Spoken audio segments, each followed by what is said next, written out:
Can you remember any of the rap that you did? My money don't jiggle jiggle, it folds. I like to see you wiggle wiggle, for sure. And make you wanna dribble dribble, you know, riding in. नमस्कार मित्रांनो, या व्हिडिओमध्ये आपण बघू शोल्डरसाठी best 3 exercise. फक्त डंबलने आपण हे exercise करणार आहे.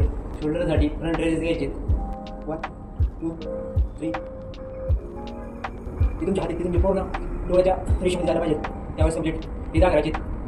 13 हाताला पहिला सेट. नंतर 1-2-3 सेकंद तुम्हाला रेंज घ्यायचं आहे. नंतर लगेच साईड रेजेस 1 2 3 4. याशी तुम्हाला 10 घ्यायचे. नंतर एका हाताचा होल्ड खाली 1 2 3 4. परत त्या हाताचा आणि 1 2 3 4 5. आणि नंतर तुम्ही हाताचे 1 2 3 4 5. हे 3 सेट झाल्यानंतर परत तुम्हाला 5 सेकंद रेट घेऊ. परत तिसरा सेट घ्यायचा आहे तुम्हाला रेड लेगसाठी 1 2 3 4 5 6. धन्यवाद मित्रांनो.